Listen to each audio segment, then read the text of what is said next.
Hello and welcome back to our tutorial series explaining how to use the new carbon garment processor CLO Unwelded. In our previous video, we have set up a t-shirt on an avatar in CLO and we exported both assets to be used now here in Maya. So without further ado, let's get started. The first thing we want to do is to make sure that we have the carbon plugin loaded and the Houdini engine plugin loaded. You can see both menu entries up here, which means that the plugins are loaded.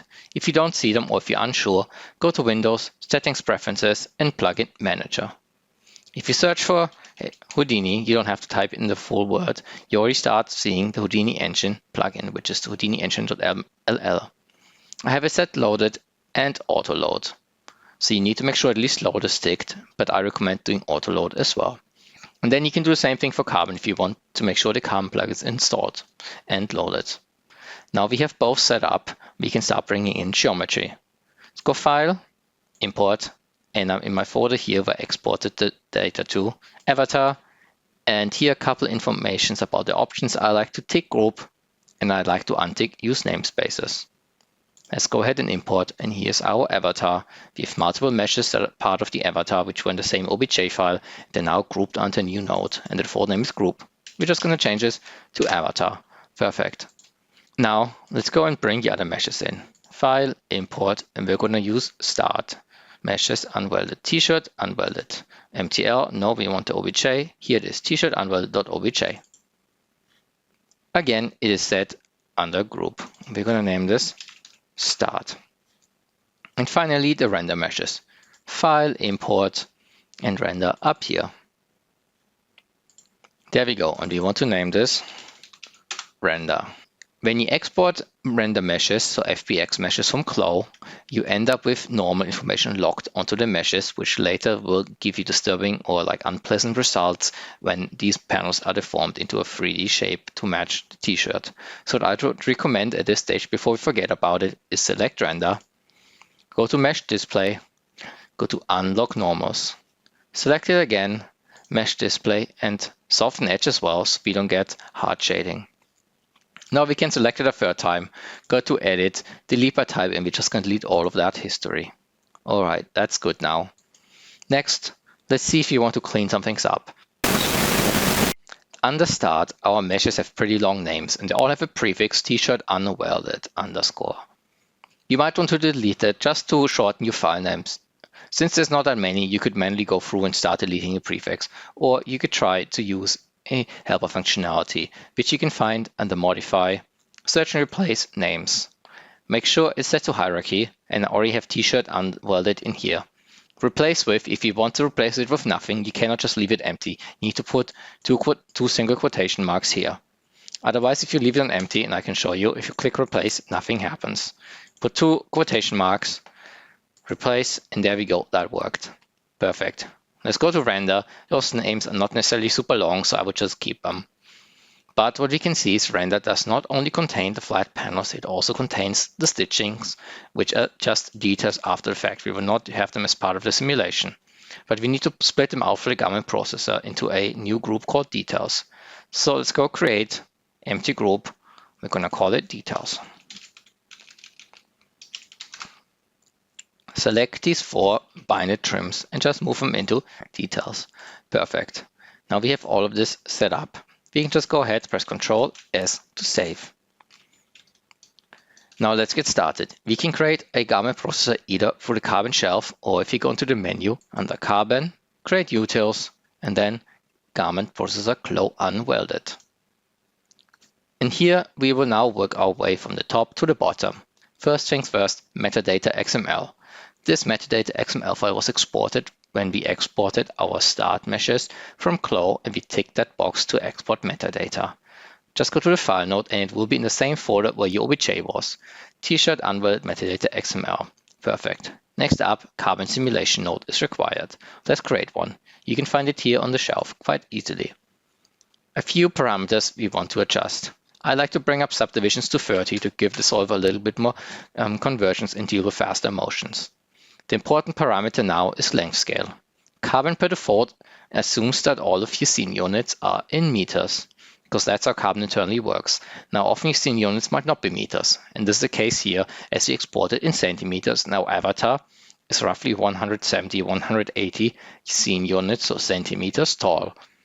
If you do not set the length scale to fix this discrepancy, you end up with a simulation that simulates basically a giant with a giant t-shirt, which will look very different.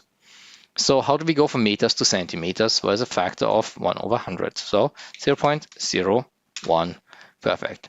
And since we adjusted this, let's also adjust the maximum linear motion. And generally, I just like to get out of the way. I'm going to set it to 1000 right now. Now let's go back to our garment processor. And the drop down for simulation, select the simulation node. Next up, material. And you can find this here on the shelf. Carbon cloth material has this woven texture, almost looks like a checkerboard. Select it and we have our carbon material node. Up here you can load existing files if you have material library, and these are in JSON file format, and we have some examples available for you as well if you need them. But we're just going to start fresh. Thickness is the first value we need to have a look at, because the default value is the same as the carbon simulation length scale, assuming that you're working in meters. So this would be 0.001 meters, which equivalates to 1 millimeter. Since our scene units are centimeters, we just have to remove 2 zeros. So 0.1 centimeters is 1 millimeter. Perfect. A couple more things I like to do is I increase my stiffness to 100, set my viscosity both for stretch and bend to 2. And that's it for now with the material settings. Back to the carbon garment processor, go to material and the dropdown is selected. Next, now we need to select the geometry. We have start, render, and details. You can just go on the dropdown and go to the group node, start, and so on.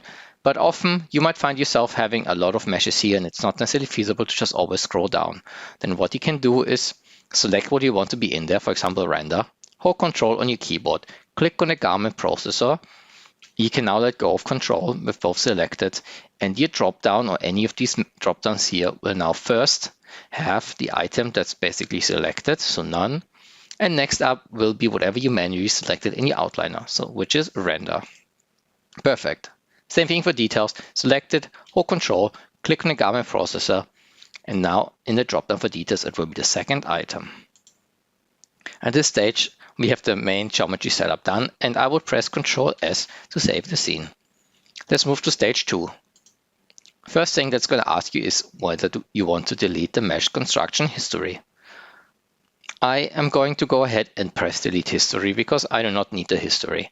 But you might have a more complex rig or setup where you need to keep your history of your meshes. So choose whatever suits your scene best. I'm going to go ahead now with delete. Next up, we come to the point where it is important to have the Houdini engine plugin loaded. Our carbon remesher is a Houdini engine node, a Houdini digital asset, HDA.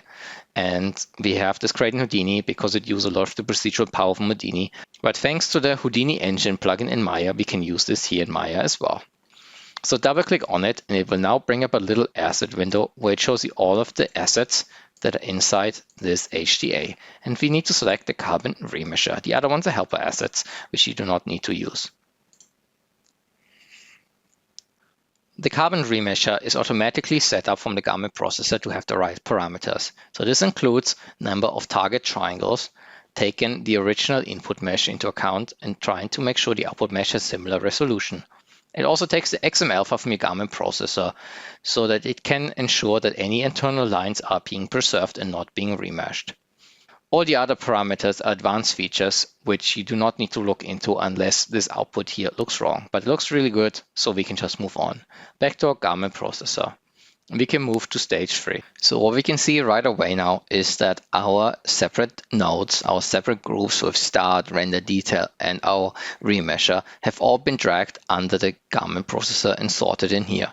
We have our start mesh as original, which is the only triangulation which came out of CLO. We have our remesh panels, which have the special tessellation from carbon. And we have the same thing for the reference meshes, original, hidden, and our flat panel reference meshes. The last entry here is the format geometry, which is a combination of the render panels and the render details. More precisely, for each render panel, we have a group node which contains the main panel, and it contains a group for all the details associated to it. We can see this one is empty, so no detail was associated to that panel. But let's go to the front panel here, and we go to format geometry for mesh 2. And if you go to details, we can see we have 4 details associated to this panel. And this is correct, obviously, because we want them to be associated to this panel. What happens is a proximity match. So Carbon just automatically checks if your detail is close to this panel or close to another one. So whatever is the closest panel, the detail will be assigned to and will be under this group node. Now, you might want to verify if all of this automatic matching by proximity is correct, and you can do this easily. Let's go back to garment processor. We find ourselves in the stage called Edit Mapping. And this is where we can check if our assignment by proximity was correct or if we need to make any edits to the mapping. The first thing you want to do is visualize the mapping results. Tick color results, and you should see that these panels have received color. But what happened? Mine are not colored. Well, this is because the shading is showing textures and not my default material. And the setting is up here in this box. If I now untick this, you will see colors. Let me hide the avatar. And we can see our panels have colors, our render panels. I'm gonna hide the start mesh remeshed and the reference meshes remeshed so we don't have anything else clouding our way. Okay, go back to the garment processor.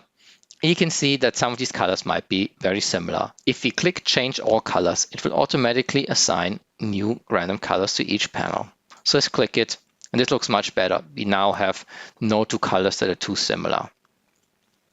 Open up the detail assignment helper window by clicking edit detail assignments. It will bring up a small window which allows you to change color or change assignment. So change color, for example, we click on one of the panels and just click change color. It will change the color of this one panel. And here you see we can just go through, click, and we get random colors all the time. All right, click until you're happy and not sure what you want. For example, pink. That's a bright color. All right, next up, we might want to change assignments. Well, in this case, everything looks correct because if you zoom in, we can see the details have the same color as our panel. But I'm just going to show you what it would look like if it was wrong, for example. I'm going to select a detail. I'm going to hold Shift, select a panel, and then click Change Assignment. Now our details here have now received a pink color matching the one of that panel. And you can see very easy to spot that here, this obviously is a wrong mapping. But then if you click on this panel, you can see here Deformer Geometry 3, Deformer Geometry Pattern 2D and so on. You can see there's now a detail under it, which is this one if I select it. This is wrong, so let's undo it. I can either select it in the outliner or I can, in the viewport, select it here, select the correct panel and press Change Assignment. And there we go, it is back in here, all four back here, and has the right color. So this way you can just make some little changes if you think a mapping was wrong. Let me close this, go back to the garment processor. I'm going to now untick color results and I will also click delete all colors because it will remove all the color attributes from the meshes. If you don't do this and you have very highly detailed render meshes and details, it might just make your scene quite a lot bigger because the extra attribute obviously takes extra storage space. So let's delete all colors. I'm going to press Ctrl S to save my scene. And let's bring back our start geometry remeshed and our reference geometry remeshed as well. In this stage, you can now also see that our deformer panels and our reference panels are not in the same space. This is because when CLO exports flat panels, it puts them in a position that has a set value of 20, while our reference meshes have a set value of 0. So all you have to do is go to the deformer geometry and change the translate. I will do this right now, but I want you to see what happens when you forget it at this stage, and I will do it later. So you should change it, but I won't, and I will change it later and show you how to fix it. All right, let's make this smaller and go back to our garment processor. We can move to stage 4 now because we're happy with this. Okay, merge details. What does this do? Well, as we saw, some of these panels have assigned to them multiple details. This one has 4, but depending on your garment, you might have 4, 40, 400. It just depends how the details were exported. If you, for example, have 400 and each of them just has a handful of triangles or quads, you might not want to really keep having 400 meshes in here. You might just want to merge them into a single mesh. And that's exactly what this Merge Details option does. If you click Merge Details now, what it would do is take all of these 4 meshes and put them just into a single mesh. But since I only have 4, I do not necessarily think I need to do it. So I'm just going to move to stage 5. All right, stage 5. What has happened? We have now created mesh allowances and a simulation setup. Let's have a look what we see. Well, this is a bit dark. Go to lighting, two-sided lighting, and we can see our reference meshes.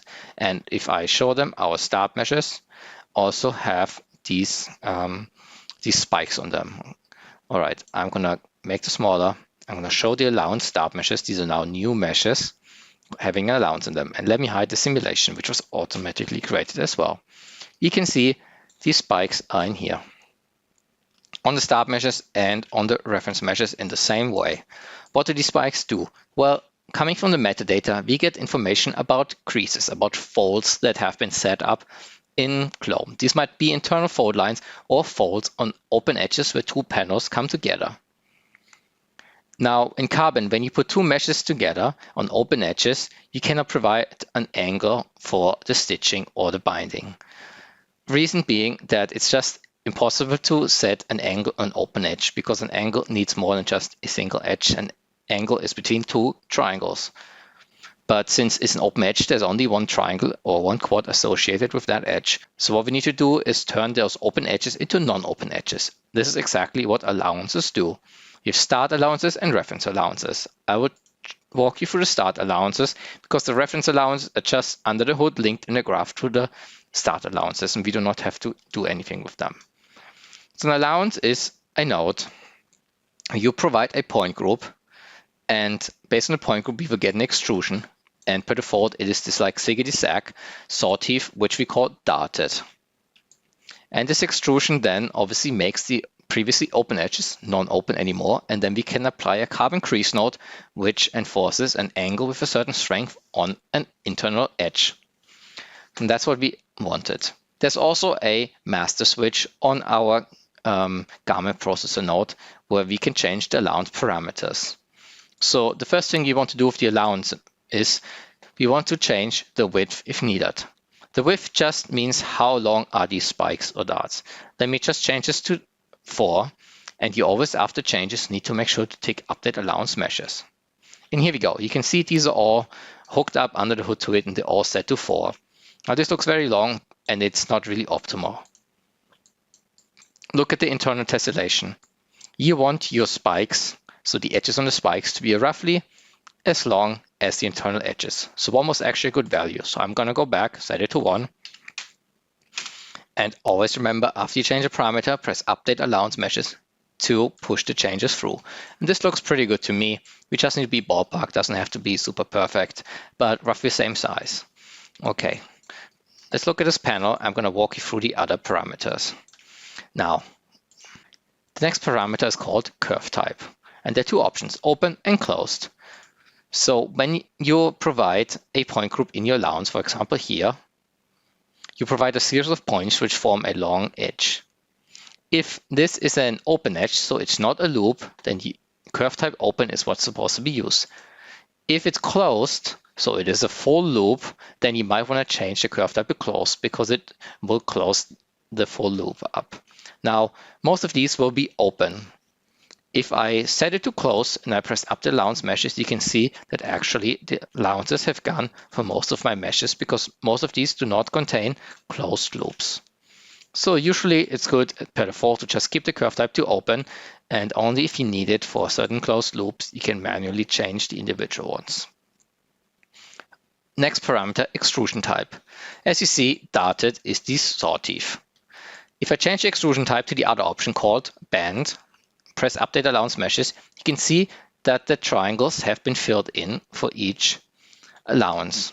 And now we can see with these gaps in here actually that this long stretch is 1, 2, 3, 4 separate allowances coming out of CLO. But the gap in between is filled. So when would you use band over darted? So what you see in darted is there is a gap in between here which band fills. Filling this with an extra triangle in band, make sure that the individual teeth are connected to their neighbors and they will strengthen each other and have more of a group behavior, and it will help enforce the angle better. If you set it to darted, each of them is more free to move on their own.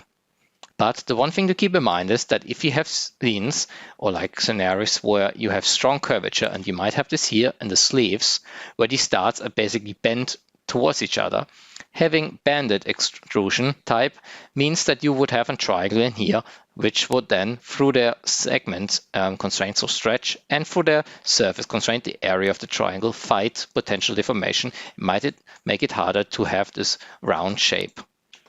Then the final parameter here is called match stitching positions.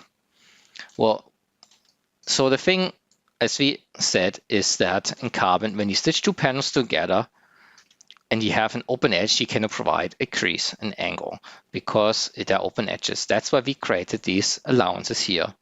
And we can create an angle between the dart and the mesh now to provide a crease.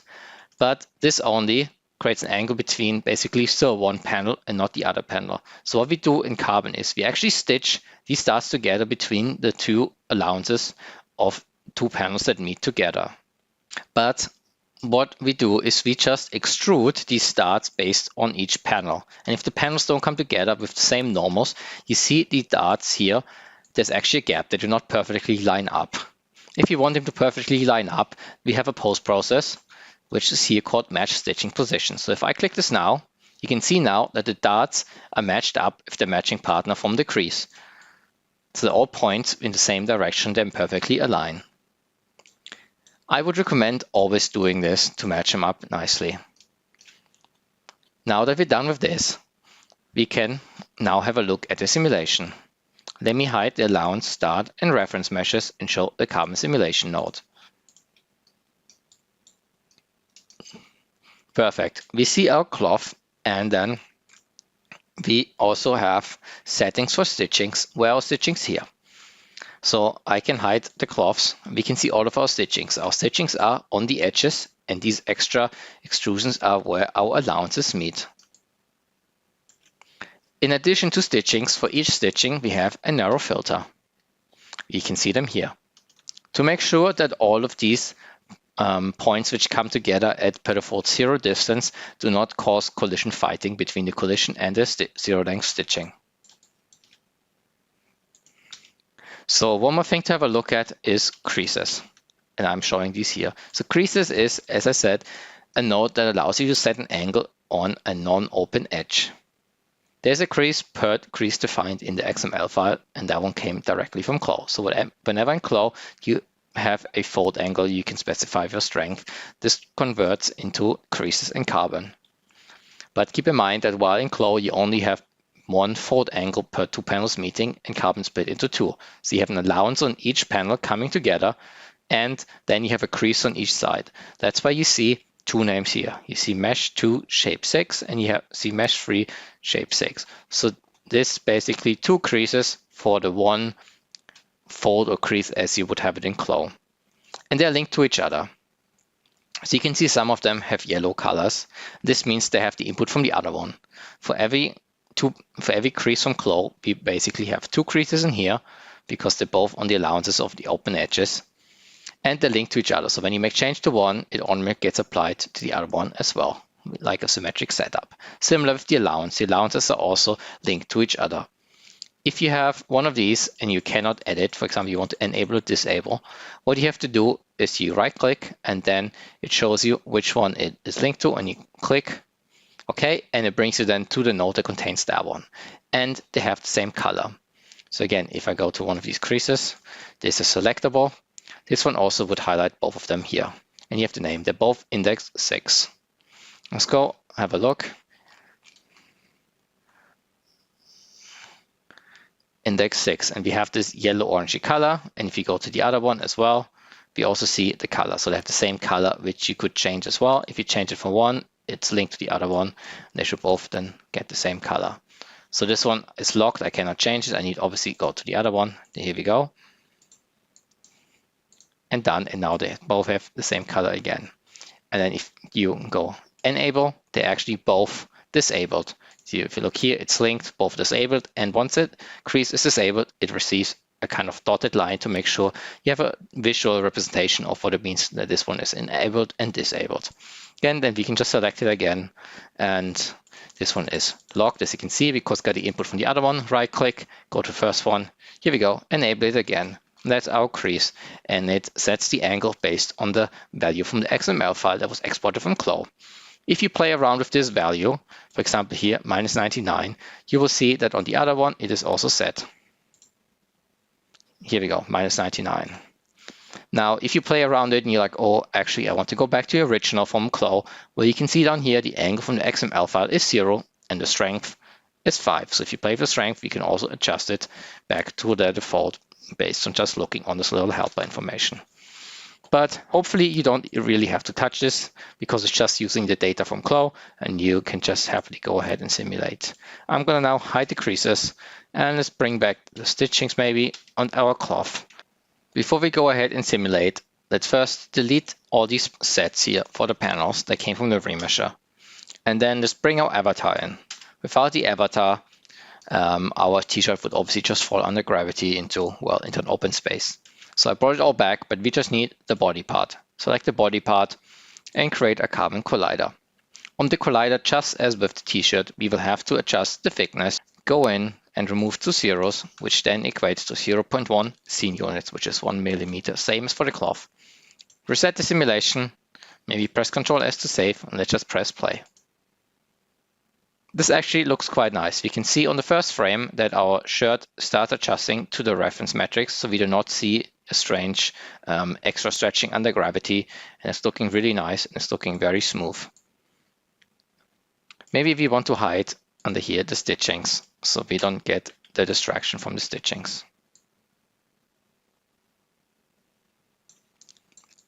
Next up, the one thing we have missing now is the deformers. So I'm just gonna go here and show the deformer geometry. These were all flat panels, and if you go back to our garment processor, we can now press apply deformers. This will create mesh deformers between the simulation output and the flat panels. And then it will create additional deformers between the deformed render panels and the details associated to it. So if we go down here, we have a deformer for main and we have one deformer per each detail. That's also one of the reasons why merging details can be very useful when we have a lot of details, because otherwise you'd have one deformer per detail. With 4, it's fine, but if you have 100 details, you'd really blow the graph with 100 deformers in here, one for each detail. Now you can already see this doesn't look very pretty. Ignore the avatar, we can bring the body back. It's just because we are not showing the simulation result anymore. Let's bring the avatar, so that's fine. So why our meshes exploded? Well, remember when I told you that the deformer geometry was actually offset by a set value of 20 compared to our flat simulation reference meshes. So let's go here and set it to -20 to bring it back. And we can go back to the garment processor and now press update mapping again. And there we go. Now this time they were in the correct space and you get the right mapping and it looks good. And since we deleted the normals and softened the look, we get a nice normal behavior as well. Now a couple other parameters I want to mention is that on your stitchings here, this is a macro setting for all of the stitchings that have been created based on the XML file. You can change the stiffness, the viscosity, compression, extension, equilibrium. Sometimes it can be very useful to give it more freedom on the stitchings, especially if you have complex garments with multiple layers stitched together where some might be trapped. So in those cases, I would maybe reduce the stiffness by a factor of 10, still set compression to 0, but allow extension of 1 again and equilibrium of 1. So keep the original distance. Let's reset the simulation and see if it makes a difference. It might make a small difference actually back here in the front. Let's show the simulation geometry again, hide the deformers, go back down to a simulation and hide it. Let's see. Yeah, we are now smoother here on the first frame. We do not get too much of a pop. This is just how the t-shirt is set up. You can see there's a little bit of an overhang here, how those two panels come together. But yeah, everything looks pretty good now. And yeah, I hope this all made sense. And obviously now hide the simulation, show the format geometry, and we have our setup here coming in and it's beautiful and everything is sorted. Thank you so much for watching this video and I hope you have fun simulating with Carbon.